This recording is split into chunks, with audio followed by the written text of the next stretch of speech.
থাকে, তারা দুর্বল থাকলেও, তারা সংখ্যায় কম থাকলেও, তারা সর্বদিক থেকে সংখ্যায় শক্তিতে দুর্বল থাকলেও তাদের অন্তরের মধ্যে একটা সাহস।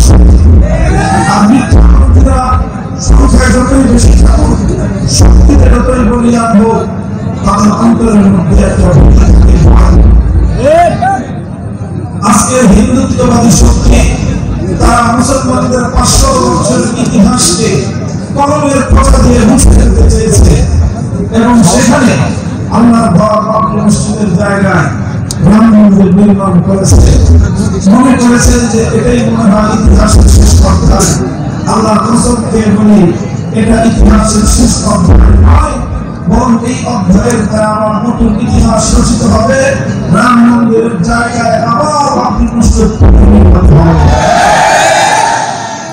এই ভয় এবং এই আতঙ্ক হিন্দুত্ববাদীদের অন্তরের মধ্যে আছে। এই জন্য আমি সাধারণ একজন মানুষ, আমি খুঁজে পাই না যে আমাকে এত ভয় পায় না। মূল কারণ হলো এই জায়গাটাতে যে আমি ঘোষণা দিয়েছিলাম যে বাবরি মসজিদের এই চেতনা মুসলমানদের হৃদয়ে আমরা আমাদের প্রজন্ম থেকে প্রজন্ম পর্যন্ত এই চেতনার মশলা আমরা চালিয়ে যাব। আমরা না পারলে আমাদের সন্তানদেরকে আমরা ওসিয়ত করে যাব, তারা না পারলে তাদের সন্তানদেরকে তারা ওসিয়ত করে যাবে। আজ না পারলে 100 বছর পর আমরা আবার আল্লাহর ঘর বাবরি মসজিদের পুনরুদ্ধার করেই ছাড়বো ইনশাআল্লাহ। মনে রাখবেন, আল্লাহর দুই জমিনে একবার আল্লাহর কোন ঘর মসজিদ নির্মিত হয়, কিয়ামত পর্যন্ত সেই মসজিদের জায়গায় অন্য কোনো কিছু নির্মাণ করার বৈধতা নেই। সেটা আল্লাহর জন্য পার্মানেন্ট হয়ে যায়। 500 বছর আগে মোগল স্থপতি, মোগল সাম্রাজ্যের স্থপতি বাদশাহ বাবর, তিনি আল্লাহর ঘর বাবরি মসজিদ নির্মাণ করেছিলেন। 500 বছর পর এসে কল্পিত রাম মন্দিরের রামের জন্মস্থানকে আবিষ্কার করে কাল্পনিক একটা গল্প সাজিয়ে মুসলমানদের হৃদয়কে ক্ষতবিক্ষত করা হয়েছে। আমরা কোন জুলুম করব না, আমরা অন্য ধর্মাবলম্বীদের সংখ্যালঘুদের কোন বৈধ অধিকারের উপর আমরা একচুল পরিমাণ হস্তক্ষেপ করি না। ইতিহাস সাক্ষী, আমরা কোনদিন সারা দুনিয়া মুসলমানরা জয় করেছে। এক প্রান্ত থেকে আরেক প্রান্ত পর্যন্ত খেলাফতের পতাকা উড়িয়েছে মুসলমানরা। প্রতাপের সঙ্গে দুনিয়ার এক প্রান্ত থেকে আরেক প্রান্ত পর্যন্ত মুসলমানরা বিজয় করেছে। কিন্তু কোনদিন অন্যায় ভাবে গায়ের জোরে কোন সংখ্যালঘুদের কোন উপাসনালয়কে তারা মসজিদে রূপান্তরিত করেন। হ্যাঁ, অনেক জায়গায় এমন হয়েছে, এখনো হয়। যারা ইউরোপিয়ান ওয়ার্ল্ডে থাকেন, পশ্চিমা বিশ্বে থাকেন, তারা জানেন সেখানে খ্রিস্ট ধর্মের ব্যাপক অনুসরণ, কিন্তু খ্রিস্টানরা ব্যাপকভাবে তারা তাদের ধর্মীয় রীতিনীতির প্রতি আগ্রহ হারিয়েছে। গির্জায় যায় না, না যাওয়ার কারণে গির্জায় পতিত থাকে। এক সময় গির্জা কর্তৃপক্ষ তাদের গির্জাগুলোকে বিক্রি করে দিচ্ছে। অসংখ্য অগণিত গির্জা একেবারে আমেরিকা থেকে নিয়ে শুরু করে লন্ডন পর্যন্ত, ব্রিটেন পর্যন্ত, গোটা পশ্চিমা বিশ্বে প্রতি শহরে শহরে এখন গির্জাগুলো মসজিদে রূপান্তরিত হচ্ছে। জোর করে নয়, গায়ের জোরে নয়, বরং খ্রিস্টানরা তারা তাদের ধর্মীয় উপাসনালয় ত্যাগ করে মুসলমানদের কাছে স্থাপনা হিসেবে বিক্রি করে দিচ্ছে। মুসলমানরা গির্জাকে সংস্কার করে মসজিদ বানাচ্ছে, যেখানে 100 বছর পর্যন্ত আল্লাহু আকবার আসরের ধ্বনি নিষিদ্ধ ছিল। আজ ইউরোপের শহরে শহরে আল্লাহু আকবারের আজানের আওয়াজ উচ্চারিত হচ্ছে। এই আওয়াজ শুরু হয়েছে, সারা দুনিয়ায় আল্লাহর দ্বীন বিজয়ী হবে, ইসলামের পতাকা উড্ডীন হবে।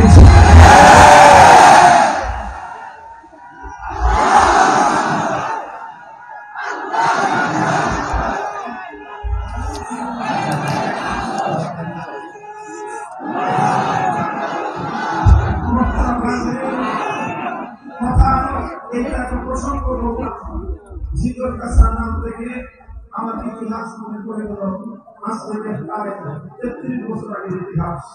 আমার নিজের চোখে দেখা ইতিহাস যেমন আমার নিজের সংশ্লিষ্ট ইতিহাস।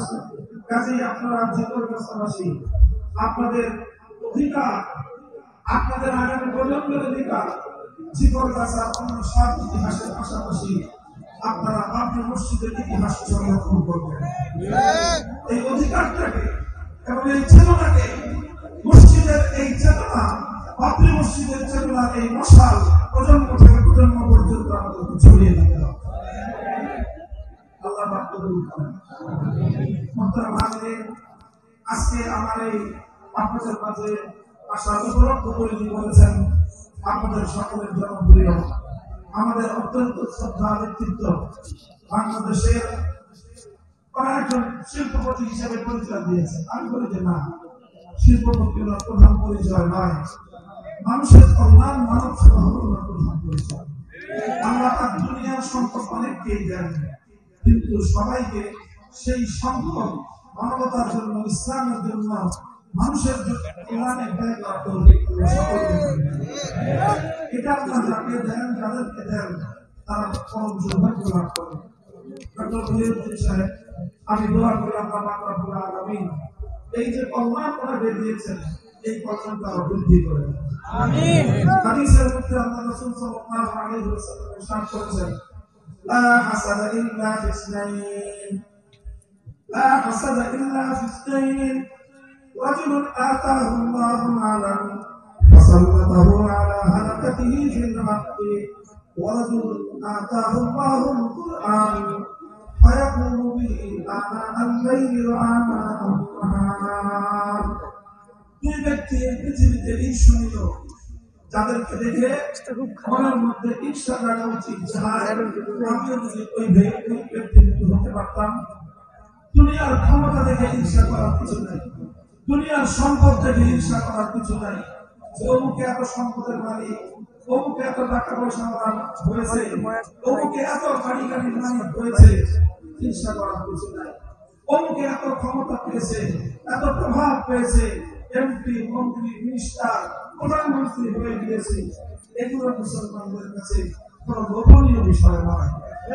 পৃথিবীতে মুসলমানের কাছে গোপনীয় বিষয় আল্লাহ পয়গম্বর বলছেন কেবল মাত্র দুটি বিষয়। দুইজন ব্যক্তিকে দেখে তোমার অন্তরের মধ্যে ঈর্ষা জাগা উচিত, আফসোস জাগা উচিত যে হায়, আমিও যদি তাদের মতো হতে পারতাম। তার মধ্যে এক ব্যক্তি হল ওই ব্যক্তি যাকে আল্লাহ পাক রব্বুল আলামিন কোরআনের ইলম দান করেছেন, কোরআন শিক্ষার তৌফিক দান করেছেন। শুধু কোরআন শিক্ষার তৌফিক দিয়েই আল্লাহ ক্ষান্ত হননি, বরং তাকে রাত দিন বিভিন্ন সময়ে কোরআনের বাক্যের তেলাওয়াত করার তৌফিক দান করেছেন। সে রাতের বেলায় রাতের বিভিন্ন প্রহরে দাঁড়িয়ে যায়, দাঁড়িয়ে আল্লাহর কোরআনের তেলাওয়াত করতে থাকে। কোরআন যখন আল্লাহ তেলাওয়াত করে, তখন আল্লাহ বান্দার সবচেয়ে লক্ষ্য করে দেখেন, বান্দা আল্লাহর সবচেয়ে বেশি নিকটবর্তী হয় কখন? যখন বান্দা সিজদায় থাকে, তখন বান্দা আল্লাহ সবচেয়ে বেশি নিকটবর্তী হয়। আর আল্লাহ বান্দার সবচেয়ে বেশি নিকটবর্তী হয় কখন? যখন বান্দা কোরআন তেলাওয়াত করে। আপনারা বুঝেছেন? আপনারা লক্ষ্য করে আবার বলছি, বান্দা আল্লাহ সবচেয়ে নিকটবর্তী হয় কখন? আকরাবু মা ইয়াকুনু আল-আবদু মিন্নি ওয়া হুয়া সাজিদুন ফিস সালাহ। হাদিসে কুদসিতে আল্লাহ বলেন, মানুষ আল্লাহর নিকটবর্তী হয় সিজদার মধ্যে, আর আল্লাহ মানুষের নিকটবর্তী হন তেলাওয়াতের কোরআনের সাথে। অর্থাৎ বান্দা যখন কোরআন তেলাওয়াত করেন, তখন স্বয়ং আল্লাহ মনোযোগ সহকারে বান্দার কোরআন তেলাওয়াত করেন। আলহামদুলিল্লাহ, আল্লাহ এত অভিজ্ঞতা দিয়েছেন। যারা হকের পথে চলতে চান, দ্বীনের পথে চলবেন, আল্লাহ তাদেরকে হিম্মত দান করেছেন আপনাদেরকে উৎসাহ দেওয়ার জন্য, প্রেরণা দেওয়ার জন্য। আমি বলছি, এই যে আজকে এখানে বসে বসে সমস্ত হুজুরদেরকে দাওয়াত দেওয়া হয়েছে, যাদের নামে আমরা কথা দিয়েছি, কি আছে কি ঠিক জানেন? মৌলানা, আলহাজ না, মুফতি না, মুহাদ্দিস না, তাদের নামের আগে জেলখানা হয়েছে। বেছে বেছে জেলখানা হুজুরদের দিয়ে দাওয়াত দেওয়া হয়েছে। এই জন্য আমাদেরকে মুক্ত না চান, ঠিক আছে, অনেক বড় বৈশিষ্ট্য। আল্লাহ দিনের জন্য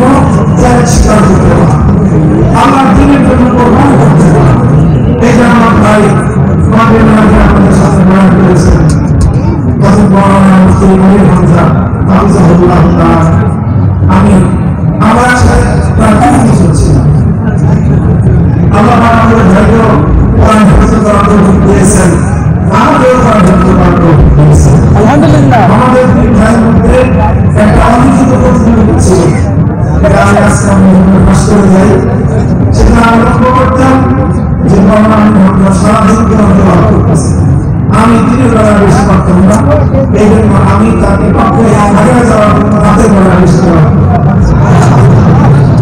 এই যে একটা প্রতিযোগিতা ছিল আমাদের মধ্যে অন্তত সপ্তাহে এক ঘটনার বেশি তেলাওয়াত করতে এইভাবে 3 বছর আলহামদুলিল্লাহ কোরআন তেলাওয়াতের মাধ্যমে আমাদের কারাগারের কঠিন সময়গুলো মধুর সময় হয়ে গেছে কোরআনের তেলাওয়াত যদি না থাকতো তাহলে কারাগারের এই কঠিন সময়গুলো আমাদের জন্য বেশি কঠিন হতো এই জন্য আপনাদেরকে বলি যারা হকের পথে চলেন যদি চিন্তা করেন যে সবসময় ঘরে আপনার সামনে কোন বিচারের পথ থাকবে লাল কাঁচের সংরক্ষণ থাকবে ব্যাপারটা কখনোই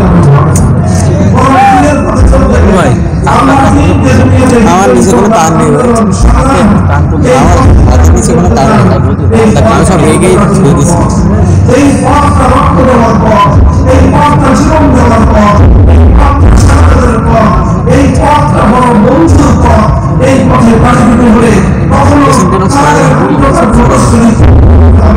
কখনো ফাঁসির কাছে ছুটতে হবে কখনো জালিমের রক্ত চোখ ফুটে আপনার হবে কখনো আপনার উপর নানা রকম জনম আসবে জীবনযাপন করতে হবে দিন শেষে হবে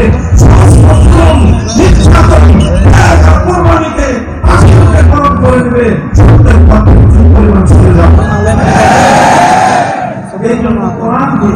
আল্লাহ কোরআনকে পক্ষে ধারণ করুন যার পক্ষে যতটুকু সম্ভব হয় কোরআন শিক্ষা করুন কোরআন মুখস্থ করুন এই কোরআন আপনার যখন নিঃসন্দেহ হয় সর্বশ্রেষ্ঠ শক্তি ধারণ করা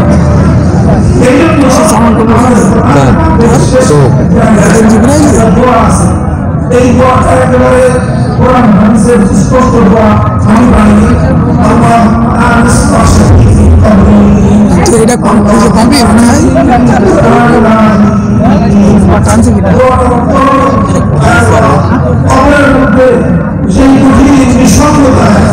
পুলিশ কেন বলতে পারিস না আরে সবাই এসে এটা খেলছে রে সব জায়গায় এতটা ছিল খেলাই দিয়েছে যে যার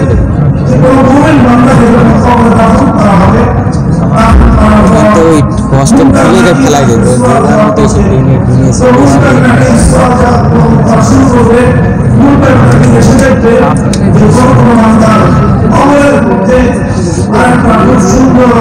সুদর্শন একটা মানুষ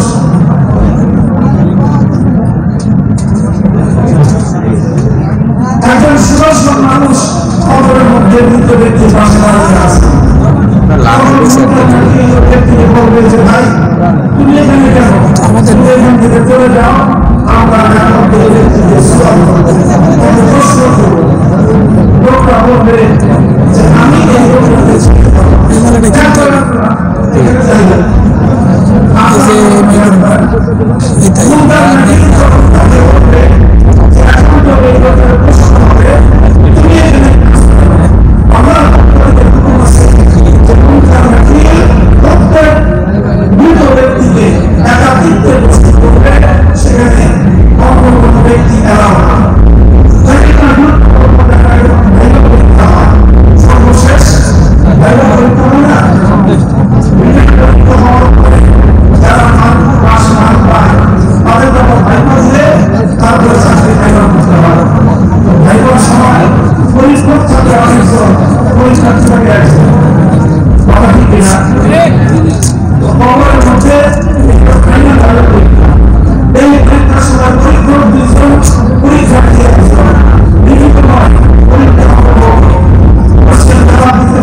আমি তো তাকে ছেড়ে যাবো না, কারণ সে দুনিয়া কঠিন সময় আমাকে ছাড়ে নাই, আজকে কবরের আর কঠিন সময় আমি তাকে ছেড়ে যেতে পারবো।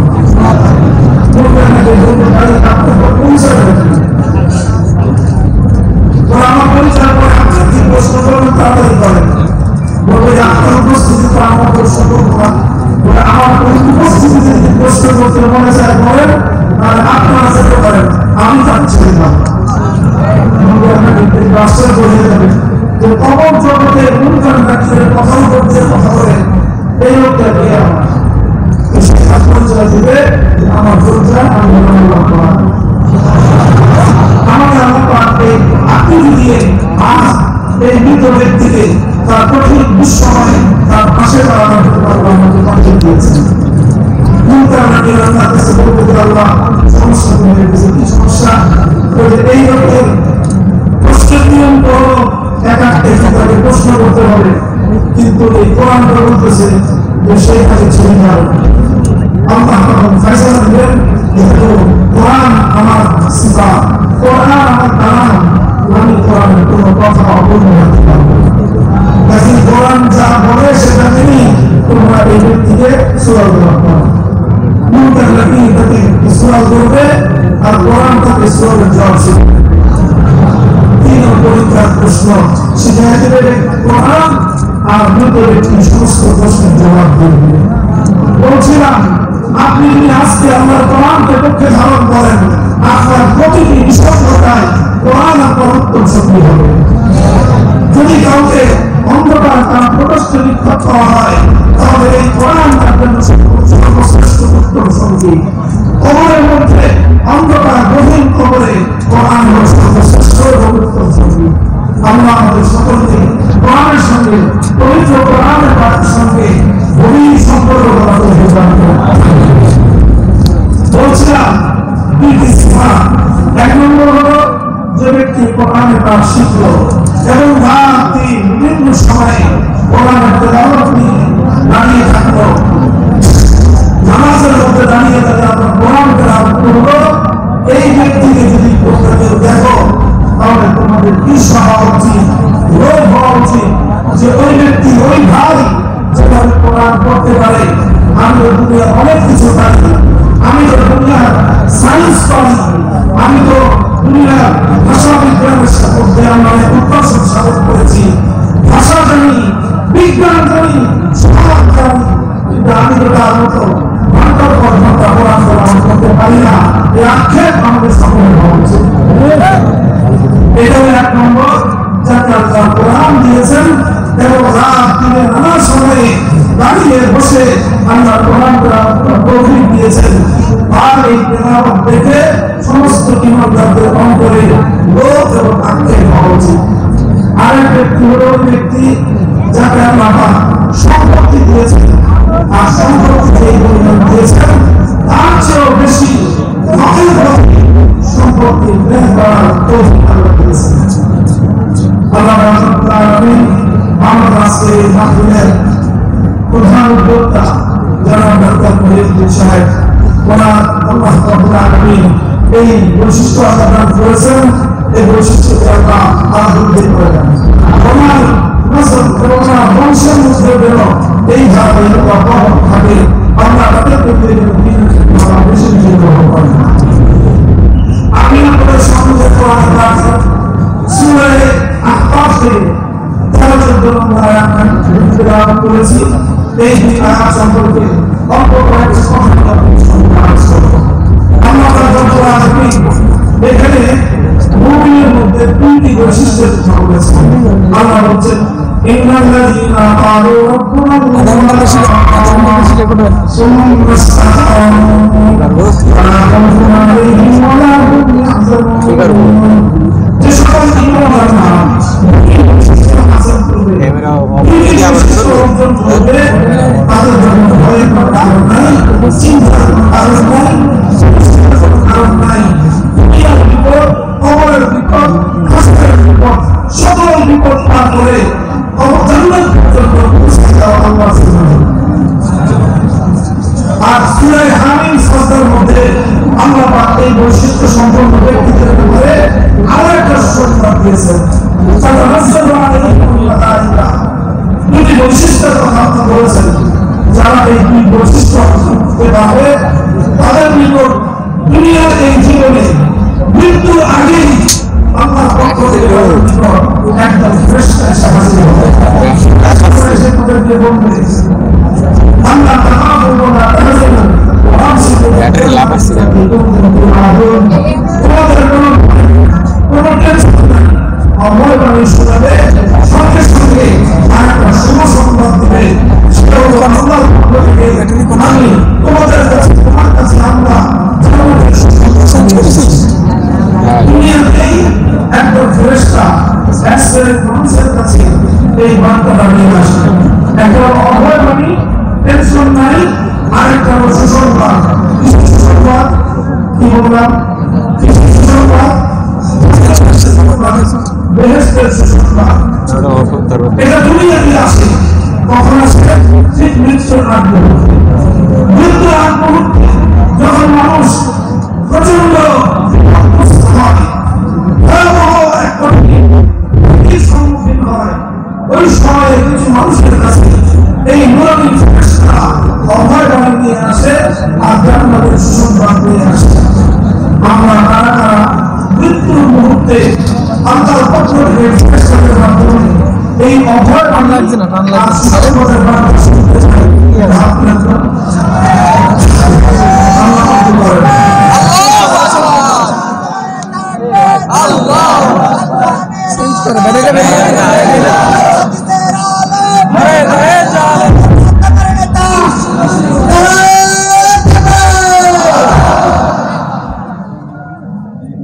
এই সুসংবাদটা আমাদের স্মরণে নাকি আমরা চাই মৃত্যুর কঠিন সময়ের জন্য এরকম একটা সুন্দর নুরানি ফেরেশতা আমাদের কাছে এসে বলে তোমাদের ভয় নাই, ক্যামেরা রেকর্ড আছে পাঠিয়েছেন জান্নাত পর্যন্ত, তোমাকে বেহেশত পর্যন্ত আমাকে নিয়ে যাওয়ার জন্য। তোমাদের দুনিয়া থেকে বেহেশত পর্যন্ত ব্যাটারি শেষ। এর জন্য দুটি বৈশিষ্ট্য, দুটি বৈশিষ্ট্যের প্রয়োজন। আল্লাহ কোরআন সূরা আহজাবের মধ্যে এবং সূরা হামিদ সূরার মধ্যে একই শব্দে দুটি বৈশিষ্ট্যের কথা বলেছেন। এক নম্বর বৈশিষ্ট্য হলো ইন্নাল্লাযীনা ক্বালু রাব্বুনা আল্লাহ, যারা স্পষ্ট ভাষায় দুনিয়ার মানুষকে তাকবীর দেয়, যারা বলে দেয়, যারা বিশ্বাস করে আমাদের রবকে আল্লাহ, স্বীকার করে রবকে আল্লাহ, এই একটা রাউটার নিয়ে ইন্নাল্লাযীনা ক্বালু এটাই রাব্বুনা আল্লাহ, যারা কথা বলবে, সামনে বলবে, সামনে বলবে, আরে একটা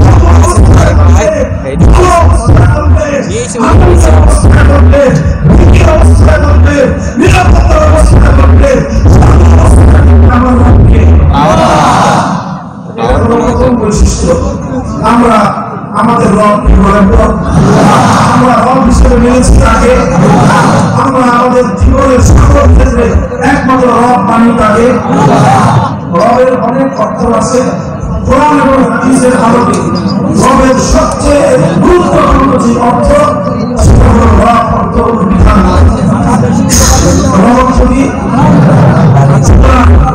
আল্লাহকে রব বলার অর্থ হলো আল্লাহকে বিধানদাতা বিশ্বাস করা। বিধানদাতা একমাত্র কে? আসমান এবং জমিনের মধ্যে সমস্ত মাখলুকাতের জন্য চূড়ান্ত এবং একমাত্র বিধানদাতা একমাত্র মালিক কে? অন্য কেউ আল্লাহর কোন বিধানকে চ্যালেঞ্জ করতে পারবে না, আল্লাহর বিধানের বাইরে গিয়ে বিধান দিতে পারবে না। যে কেউ কোন আইন করতে পারে, অন্য যে কেউ কোন বিধিনিয়ম তৈরি করতে পারে। একটা কর্তৃপক্ষ, একটা প্রতিষ্ঠানের কর্তৃপক্ষ কিছু আইন তৈরি করতে পারে, অধিকার তার আছে। একজন অভিভাবক তার অভিভাবকত্বে থাকা একজন সন্তান বা ছোট কিছু আইন তৈরি করতে পারে। একজন বাবা তার সন্তানের জন্য কিছু আইন করতে পারে, একজন শিক্ষক তার ছাত্রের জন্য কিছু আইন করতে পারে, একটা রাষ্ট্র তার নাগরিকদের জন্য কিছু আইন তৈরি করতে পারে, একটা আদালত সে তার দেশের নাগরিকদের জন্য কিছু আইন ঘোষণা করতে পারে। তবে সকলের আইন হতে হবে আল্লাহর আইনের মধ্যে, সকলের আইন হতে হবে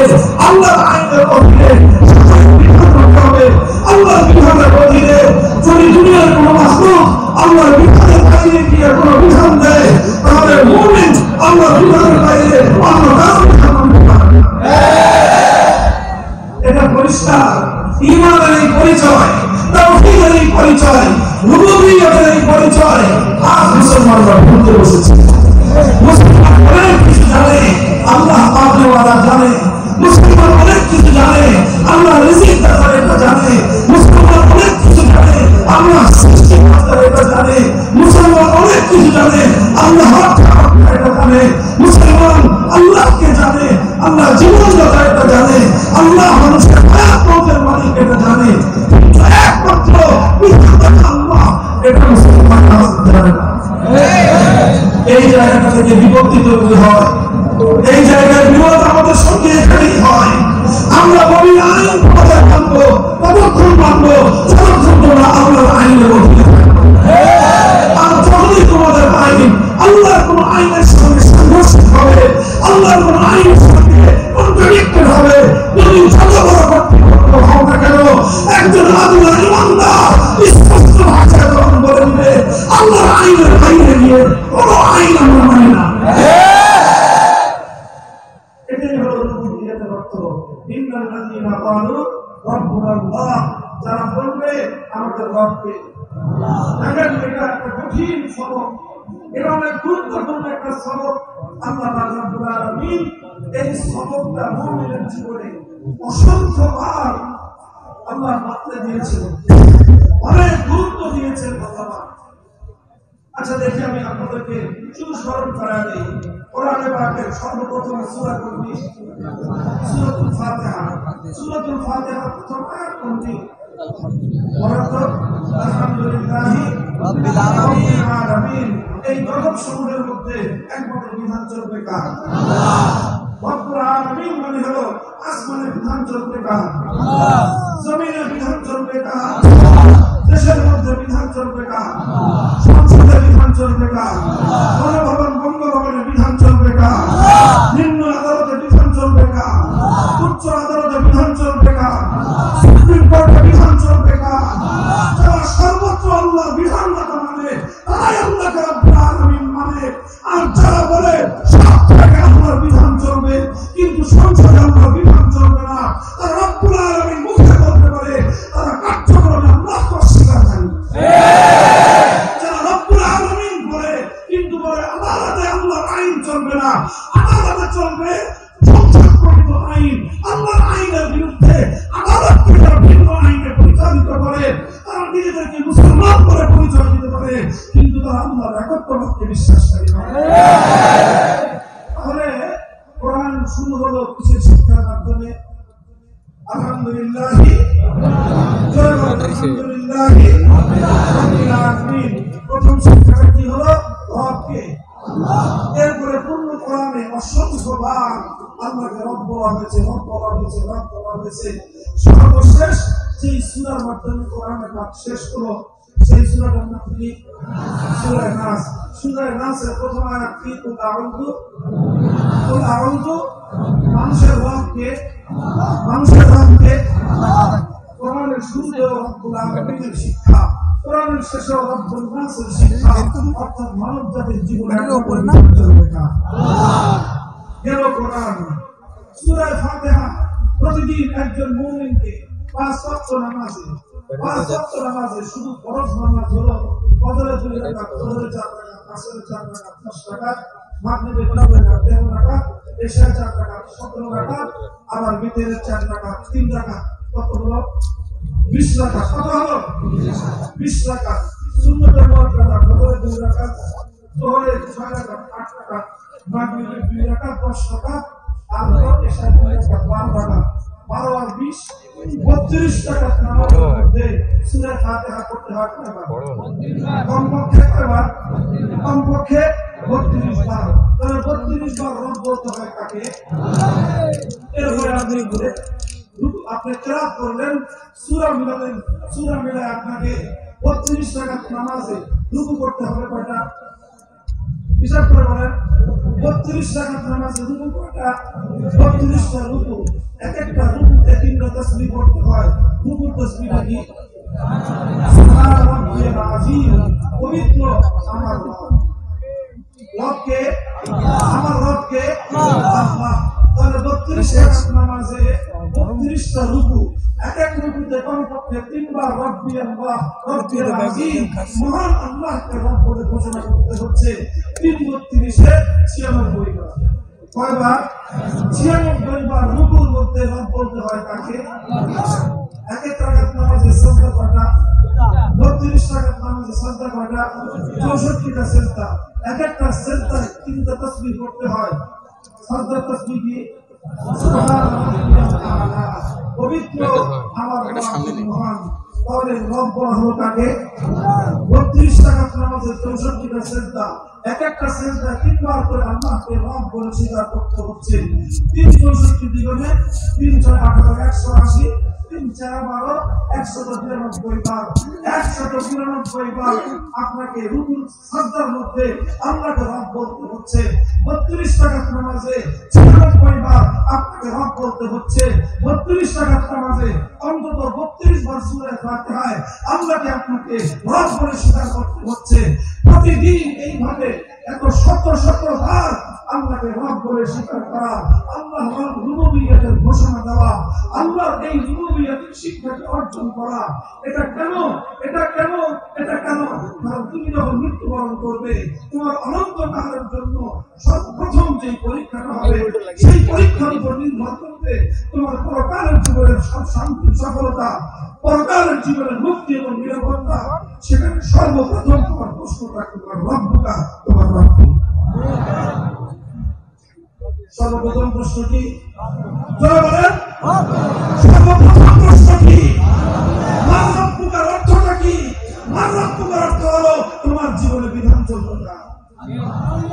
ভাই এটা কথাটা হালকা করে সকল ছিল সেটা কি আর মাসে নিজে আমরা যারা মুসলমানের নাম মুখে নিয়ে মুসলমানের পরিচয় ধারণ করে আব্দুল্লাহ, আব্দুর রহমান, আব্দুর রাজ্জাক নাম নিয়ে, আব্দুল্লাহ নাম নিয়ে, মুসলিম উদ্দিন নাম নিয়ে আল্লাহর আইনের বিরোধ করি, বড় বড় বক্তৃতা দেই, বড় বড় লেকচার মারাই, আমি পরিষ্কার ভাষায় বলতে চাই, যারা মুসলমানের নাম ধারণ করে আল্লাহর আইনের বিরুদ্ধে করে, আল্লাহর আইনের বিরুদ্ধে অন্য কোন আইনকে সমর্থন করে, অথবা আল্লাহ পাকের নিরঙ্কুশ আইন প্রণয়নের চ্যালেঞ্জ করে, মুসলমানের নাম পরিচয় ধারণ করে যারা এই কাজগুলো করে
তাদের তৃতীয় বৈশিষ্ট্য হলো তারা এই রুবুবিয়তের ঘোষণার উপর ইস্তেকামতের সাথে থাকবে। কিসের সাথে? শব্দটা আপনার শিখেন, এই শব্দটা আমার কথা শেষ করে। কিসের সাথে থাকবে? কি বললাম? ইস্তেকামত। সবাই বলেন ইস্তেকামত। শব্দটা কি? ইস্তেকামতের সাথে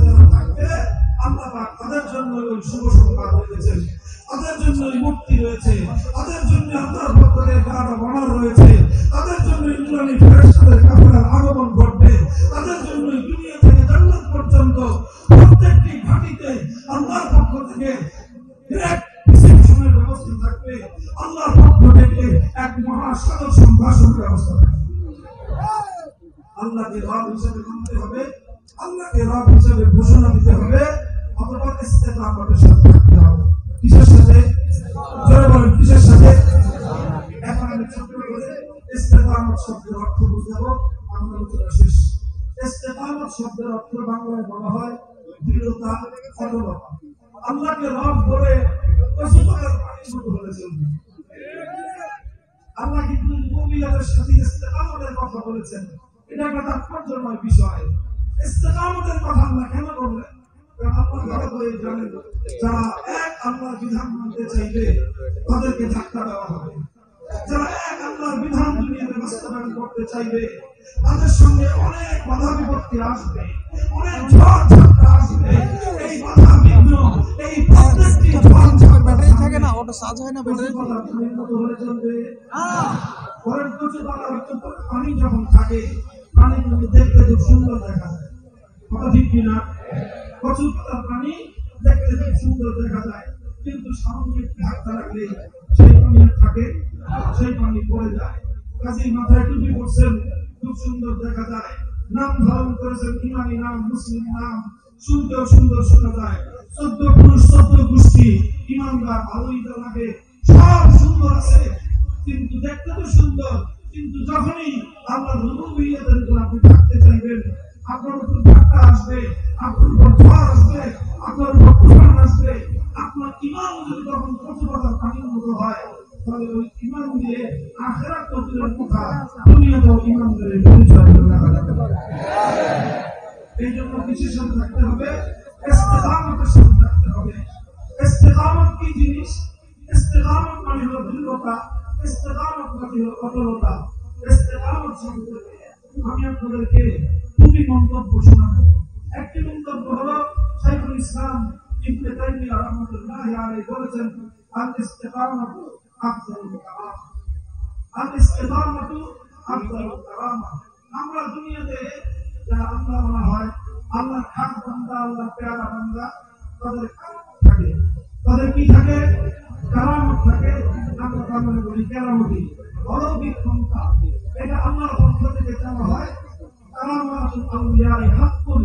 মুসলমানদের একটা আকীদা হলো আল্লাহর পক্ষ থেকে আল্লাহর খাস বান্দাদেরকে অনেক অলৌকিক সক্ষমতা, অলৌকিক কাজ করার, অলৌকিক আল্লাহ দান করে থাকেন।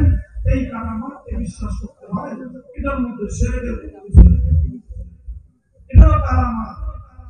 ইবনে তাইমিয়া রাহমাতুল্লাহি আলাইহি বলেন, এই পৃথিবীতে অনেক রকম কারামত আছে, সর্বশ্রেষ্ঠ কারামত হলো একজন মানুষ যদি ইস্তেকামতের সাথে থাকতে পারে, ইস্তেকামতের চেয়ে এই পৃথিবীতে বড় কোনো কারামত নেই। সুফিয়ান সাউরি রাহমাতুল্লাহি আলাইহি অনেক বড় একজন তাবেঈ, অনেক বড় একজন মুহাদ্দিস, অনেক বড় একজন ফাকিহ। তিনি বলেছেন, তার মন্তব্যটা আরো চমৎকার। তিনি বলেন, আল ইস্তিকামাতু ফিদ দুনিয়া কাল মুরুরি আলা সিরাতি ফিল আখিরাহ। দুনিয়াতে ইস্তিকামতের সাথে থাকতে পারা আর আখিরাতে পুল সিরাতের উপর দিয়ে পানি দেওয়া, এই দুটো একসাথে। যে দুনিয়াতে ইস্তিকামতের সাথে থাকতে পারবে, আখিরাতে সে জাহান্নামের উপর দিয়ে পুল সিরাত পার হয়ে জান্নাতে যেতে পারবে। আর একমাত্র ওই ব্যক্তি আখিরাতে পুল সিরাত পার হয়ে জান্নাতে যেতে পারবে যারা দুনিয়াতে ইস্তিকামতের সাথে থাকতে পারবে। কাজেই পুল সিরাত পার হয়ে জান্নাতে যেতে চাই কারা কারা? আল্লাহ কবুল করেন। আল্লাহ সকলকে জান্নাত পর্যন্ত তৌফিক দান করেন। যদি আখিরাতে পুল সিরাত পার হতে চান, দুনিয়াতে ইস্তিকামতের সাথে থাকতে হবে। ভাবেন তো কি দেবো? আল্লাহ তৌফিক দান করেন। আল্লাহ তৌফিক দান করেন। আপনি যখনই আল্লাহর ঈমানের উপর, একত্ববাদের ঈমানের উপর, তাওহীদের ঈমানের উপর, রুবুবিয়্যতের ঈমানের উপর আপনি যখনই নিজেকে স্থাপিত করবেন, রুবুবিয়্যতের ঠান্ডা আপনি যখনই করেন, হতেই পারে না, হতেই পারে না, হতেই পারে না যে আপনার উপর কোনো বিপদ আসবে না।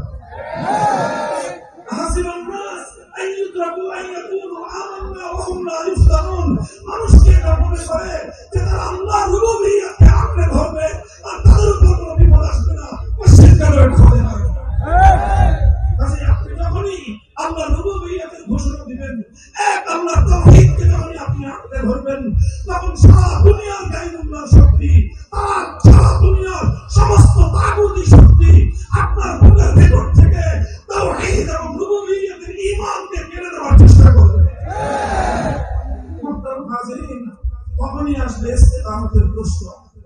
তখনই আসবে আমি আর আপনি ইস্তেকামতের সাথে থাকতে পারি।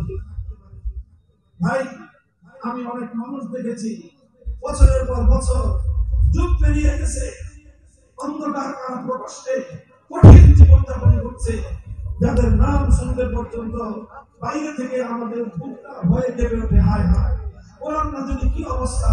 সেই মানুষগুলোকে আমি দেখেছি হাস্যোজ্জ্বল, তারা হাসে, তারা আনন্দিত, তারা উল্লাসিত, কোনো টেনশন নাই, কোনো চিন্তা নাই। আল্লাহ রাব্বুল আলামিন তাদের অন্তরের মধ্যে এরকম প্রফুল্লতা দান করে আছেন। এটা কিসের বদৌলত? এটা কিসের বিনিময়? এটা হলো ইস্তেকামতের বিনিময়। আল্লাহ আমাদের সকলকে ইস্তেকামতের পথে দুটি কথা ইস্তেকামতের সাথে আমি ঈমানের উপর অটল এবং অবিচল করে থাকতে চাই। আমাদের আপনাকে কি কথা বলতে হবে?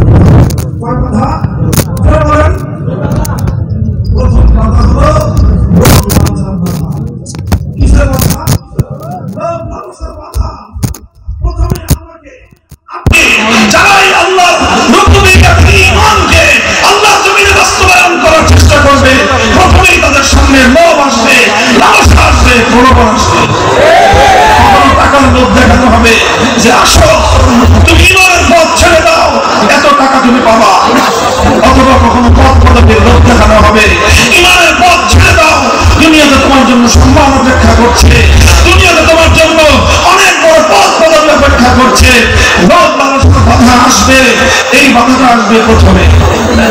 এই বাধা যেন থাকতে হবে ভাই, এই বাধার কথা যেন থাকতে হবে। অনেক সময় আমরা লোভের সামনে আত্মসমর্পণ করি, অনেক সময় আমরা অন্যায় আবদারের সাথে মাথা করে দেই। আমরা আল্লাহকে রব হিসাবে স্বীকার করেছিলাম, কিন্তু টাকার সামনে বিক্রি হয়ে যায়।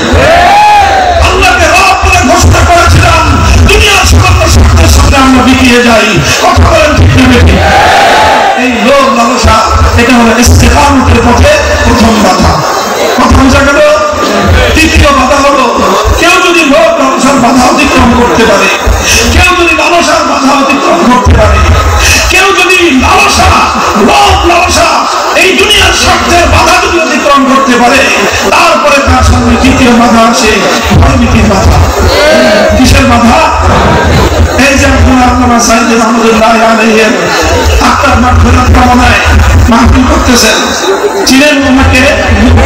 চিনেন আপনারা? কি হিসাবে চিনেন বলেন তো? কি হিসাবে? শুধু কোরআনের পাখি সহজ পরিচয়, কোরআনের পাখির সহজ পরিচয়। কিন্তু ইসলামের সাথে দেখেছেন জীবনের শেষ মুহূর্ত পর্যন্ত সম্পর্কে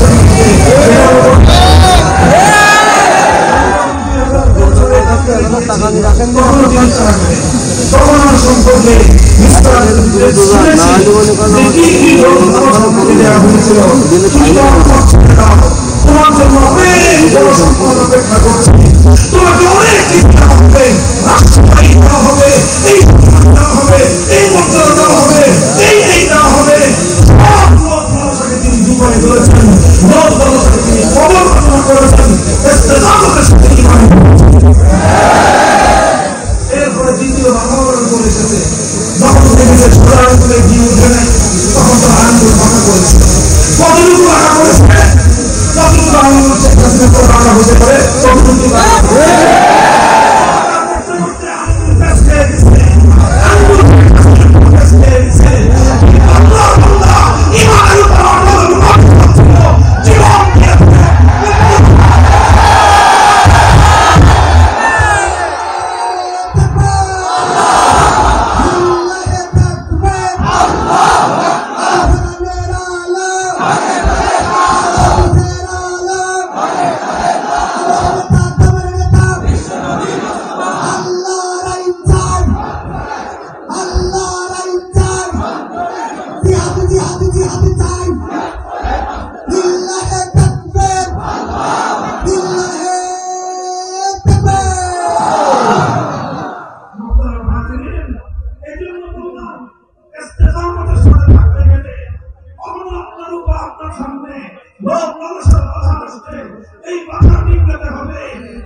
আপনাকে ইস্তেকামতের সার্টিফিকেট দেওয়া হবে। আবু হানিফা রাহমাতুল্লাহি আলাইহি ইমাম আবু হানিফা রাহমাতুল্লাহি আলাইহি ইস্তেকামতের এই দৃষ্টান্ত মুসলমানদের ইতিহাসের প্রতিটি বাঁকে বাঁকে খুঁজে পাওয়া যাবে। ইসলামী উম্মাহ 1400 বছরের ইতিহাস ইস্তেকামতের ইতিহাসের সোনালী পাতার দ্বারা ভরপুর।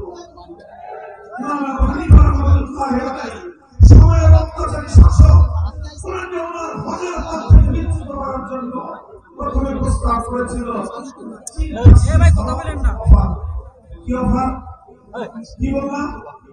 প্রধান বিচারপতি হবেন, রাষ্ট্রের প্রধান বিচারপতি, রাষ্ট্রনায়কের পরে প্রধানমন্ত্রীর পরে সবচেয়ে গুরুত্বপূর্ণ দায়িত্ব ছিল প্রধান বিচারপতি।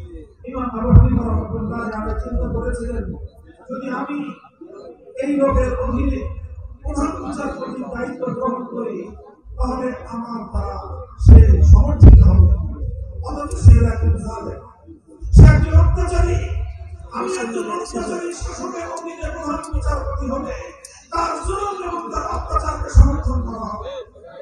ইমাম আবু হানিফা রাহমাতুল্লাহি আলাইহি প্রত্যাখ্যান করলেন যে না, আমি প্রধান বিচারপতির মন্ত্রিত্ব চাই না, আমি প্রধান বিচারপতির আসন গ্রহণ করে একজন জালেমকে বৈধতা দিতে পারি না।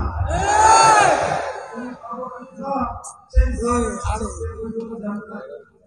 লোক মানুষের সামনে কথা বলতে হবে, লোক মানুষের সামনে যখন কথা করে তখন তার সামনে বাধা দিয়ে এসে কি বলেছি, হয় বিধি দেখানো হয়, হুমকি দেওয়া হয়, ছেলের হুমকি, হত্যার হুমকি, ক্রসফায়ারের হুমকি, গুমের হুমকি, নানা ধরনের হুমকি তাদেরকে প্রদান করা হয়। ইমাম আবু হানিফার জীবনের সেই বাধা এসেছে।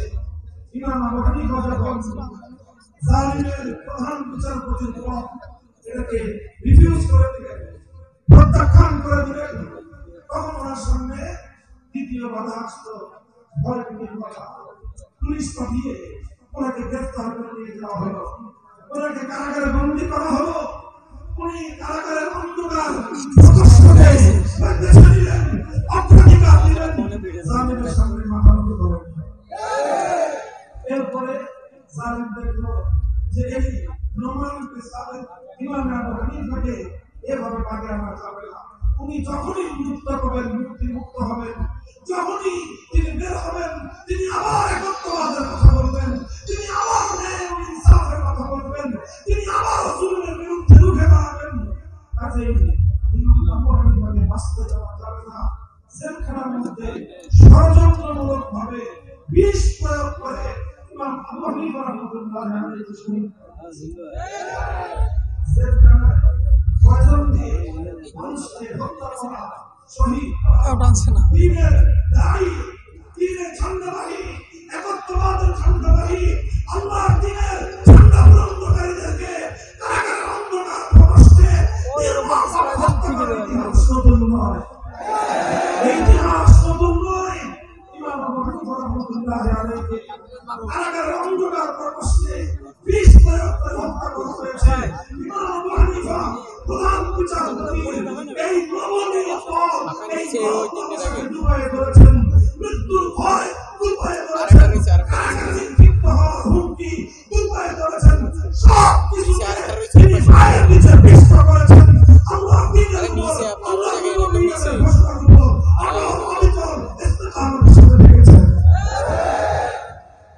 আলহামদুলিল্লাহ, আমরা সেটা পারবো না, তোরা বড় নবী, কত সাহস আমাদের নাই, কত শক্তিও আমাদের নাই। তবে একটা জিনিস আছে, আজকে আমি আপনি যদি এক কদম উঠাই, আল্লাহ আমাদেরকে অনেক বেশি সাহায্য করবে। আমরা দুর্বল, এই জন্য আমাদের পরীক্ষাও সহজ। আমরা দুর্বলের জন্য আমাদের পরীক্ষাও সহজ। আল্লাহ আমাদের পরীক্ষাকে সহজ করে দিয়েছেন। এই দেখেন, আমি আমরা বললাম ভাস্কর্য যে নামে কারণ হোক, এটা মূর্তি মুসলিম সমাজে মূর্তি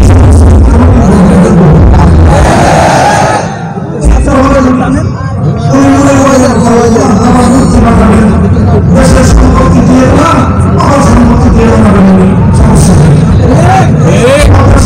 বাবার টাকা দিয়ে বানাতে ঠিক না।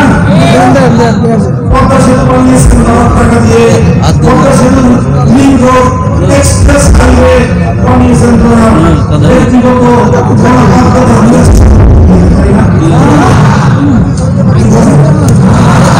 এরপরে সেই এত বিশাল বাংলাদেশের ইতিহাসের সবচেয়ে বড় প্রজেক্ট কি বানিয়েছেন?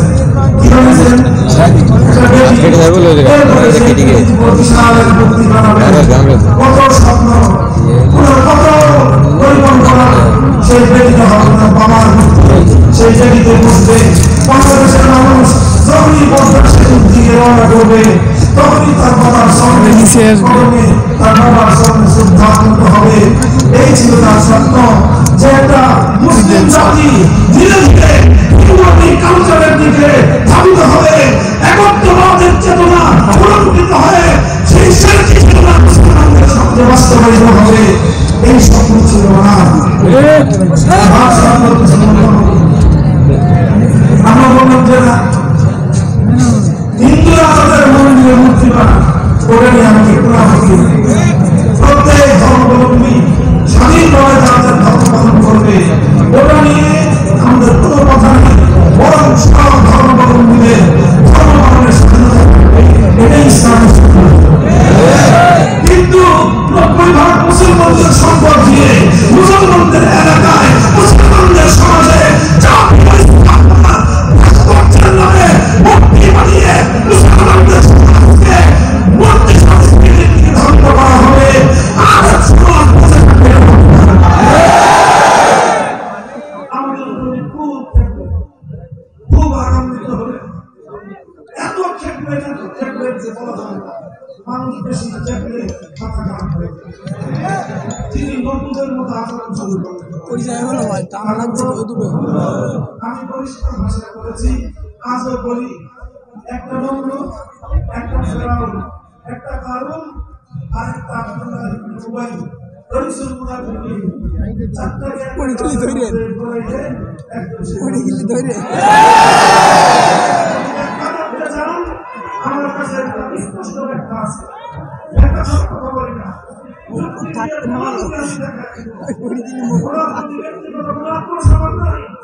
ব্যক্তিগত আমি বলছি না কথা, কিন্তু উনি তাওহীদ এবং শিরকের প্রশ্নে উনি শিরকের পক্ষ নিয়েছেন, আমরা তাওহীদের পক্ষ নিয়েছিলাম।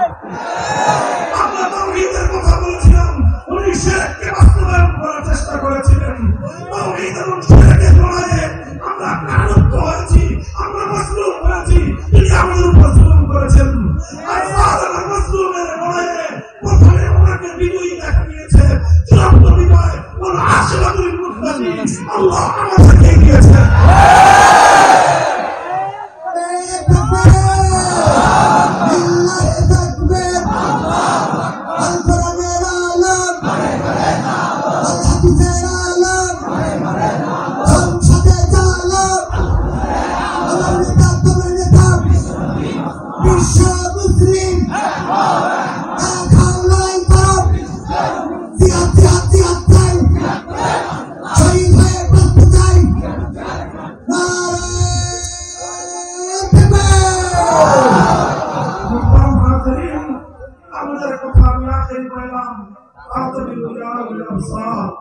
আল্লাহর কোরআনের চিরন্তন আহ্বান, শিক্ষা গ্রহণ করো, অতীত থেকে শিক্ষা নাও, ভবিষ্যতে আর কেউ এই ধরনের প্রচেষ্টা চালাবে না।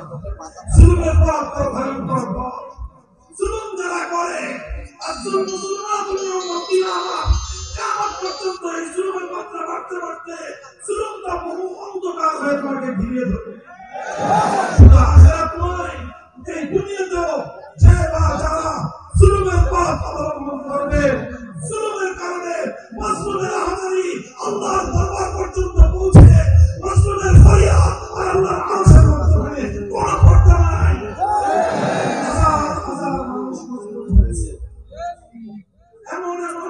এমন ষড়যন্ত্র করেছে, বিশেষ করে যারা আল্লাহর দ্বীনের কথা বলে, যারা আল্লাহর দ্বীনের কথা তাদের সঙ্গে সবচেয়ে মর্মান্তিক আচরণ করা হয়েছে। নমরুদ যেটা করেছিল, ইব্রাহিম আলাইহিস সালাতু ওয়াস সালাম তিনি মূর্তির বিরুদ্ধে কথা বলবেন, মূর্তির বিরুদ্ধাচরণ করবেন। নমরুদ ইব্রাহিম আলাইহিস সালামকে আগুনে নিক্ষিপ্ত করে ক্ষান্ত হয়। আগুনে নিক্ষেপ করবে কিন্তু চলতো, কিন্তু নমরুদ শুধু ইব্রাহিম আলাইহিস সালামকে আগুনে পোড়ান না। আগুনে নিক্ষেপ করার আগে নমরুদ ইব্রাহিম আলাইহিস সালামের শরীর থেকে, ওনার সারা শরীর থেকে ইজ্জতের কাপড় খুলে নিয়েছে, ওনাকে বিবস্ত্র করে ফেলেছে।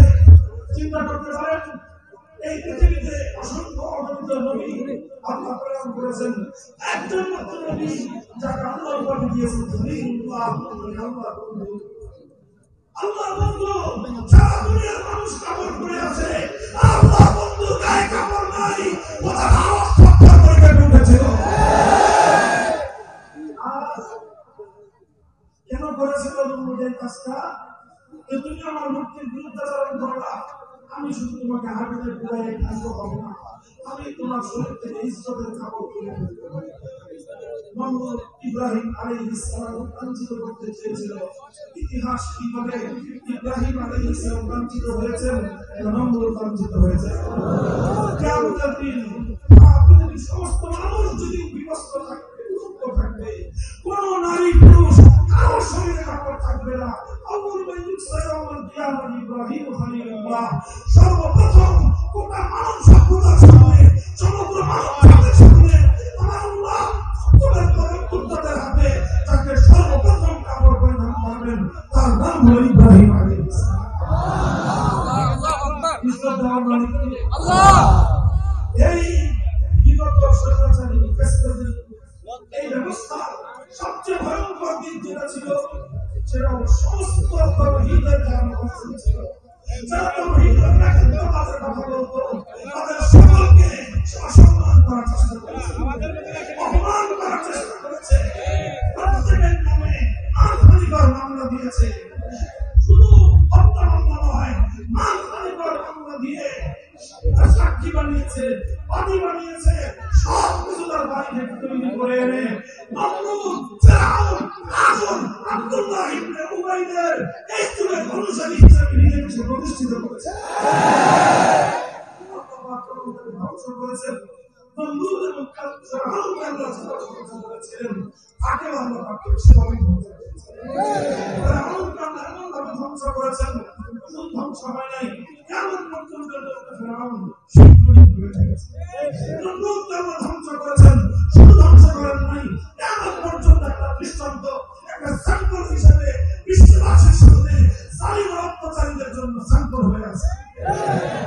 আল্লাহ তোমার হাতে সব শক্তি ছিল, গোটা রাষ্ট্রযন্ত্র তোমার হাতে ছিল, বিশাল সাম্রাজ্যবাদী শক্তি তোমাকে আশ্রয় দিয়েছিল। একটা আদালতের মতো ছোট বাচ্চা বলেন, ছোট ছোট বাচ্চা যারা অনেকে স্মারক হয় না, অনেকে নাক দিয়ে তৃতীয় যুগ করবে, সব সর্বোচ্চ বয়স তাদের ১৫ বছর, অর্থাৎ এখনো পরিণত বয়সের কেউ পৌঁছে নাই। এই সমস্ত ছোট ছোট বাচ্চাদের হাতে আল্লাহ তোমাকে এমন রাখেন জীবন ভাবেন 12 পদ দিয়ে 5 বছর নাচ করে প্রস্তুত হয়েছে। 12 পদ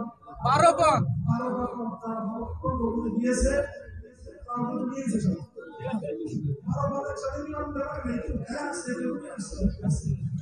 যারা দিয়েছিল তাদের মুখে শুনেছি 12 পদ। দেশে 1500 মানুষের বেশি ভক্তরান টেকনাফ থেকে দুনিয়ায় তরুণ তরুণ ছেলে মেয়েদের রক্তাক্ত দেহ হাসপাতালে পড়ে থাকতেছে, সারা দুনিয়া হতবাক। আর যার নির্দেশের হত্যাকাণ্ড চলছে, সে 12 পদ দিয়ে মানুষকে আয়োজন করে। চিন্তা করতে পারেন কত নৃশংসতা একজন মানুষের মধ্যে থাকে। অন্তর থেকে মায়া করে বলছে, এটা কেন হয়েছে? আল্লাহ অন্তর থেকে মায়া করে কেন উঠে নিয়েছেন? কারণ সে আলেম সমাজের সঙ্গে বন্ধুদেশী আচরণ সে করেছে। আল্লাহ ভবিষ্যতের জন্য সকলকে শিক্ষা গ্রহণ করতে আমাদের জন্য শিক্ষা হবে, হে জীবন কাছাকাছি, হে বাংলা তৌহিদ জনতা, কোরআন প্রেমিক তৌহিদ জনতা, তোমাদের জন্য আল্লাহর পক্ষ থেকে এই বার্তা আমি দিয়ে দিতে চাই, আল্লাহর নবীর পক্ষ থেকে তোমাদের কাছে বার্তা দিয়ে দিতে চাই। আসো, আমি আর তুমি কদম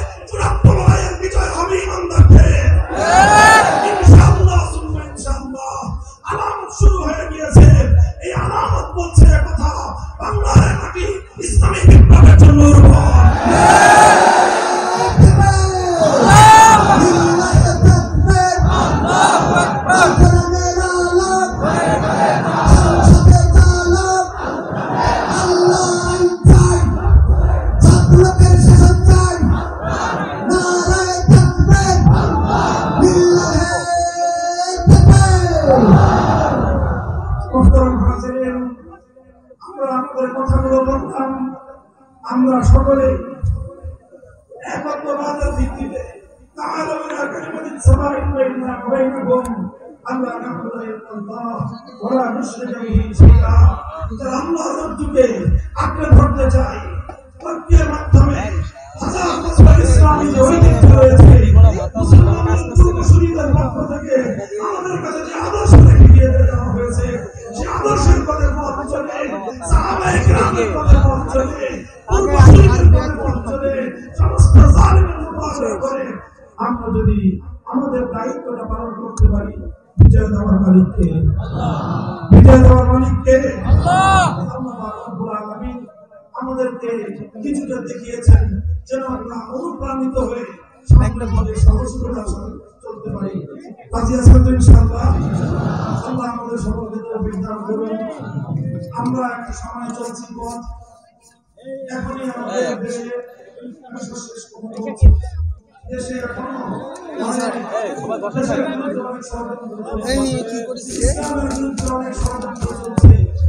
আমরা যারা বিগত 15 বছর আমি সকলকে বলবো, এখনই আমাদের মধ্যে বিভেদ এবং প্রতিযোগিতা প্রতিদ্বন্দ্বিতাতে আন্দোলন করা হবে। সকলের মধ্যে এখনো ঐক্যের একটা শিশুরা প্রাচীন তৈরি করতে হবে। মনে রাখতে হবে, পরাজিত পতিত শক্তি কিন্তু বসে নাই, তাদের সাহায্যকারীরা কিন্তু বসে নাই, তাদের তাদের নির্দেশে এদেশের ইসলামকে ধ্বংস করার কাজটা চালিয়েছিল, তারা কিন্তু হাত ঢুকিয়ে নেয় নাই, তাদের ষড়যন্ত্রের জাল কিন্তু কমছে তারা। আমাদেরকে ধৈর্যের সাথে, সহনশীলতার সাথে, আরো ধীরস্থিরতার সাথে পথ চলতে হবে ইনশাআল্লাহ। রাজি আছেন সকলে? আল্লাহ কবুল করেন। আমাদের সকলের আখেরি তামান্না, আল্লাহ যেন আমাদের মৃত্যু দিবেন, মৃত্যুটা যেন বিছানায় না হয়, শহীদ মৃত্যু আল্লাহ পূরণ করেন। আল্লাহর কোরআনের প্রতি যেন আল্লাহ আমাদের সকলকে মৃত্যু নসিব করেন। আখিরু দাওয়ানা আলহামদুলিল্লাহি রাব্বিল আলামিন। আসসালামু আলাইকুম ওয়া রাহমাতুল্লাহ।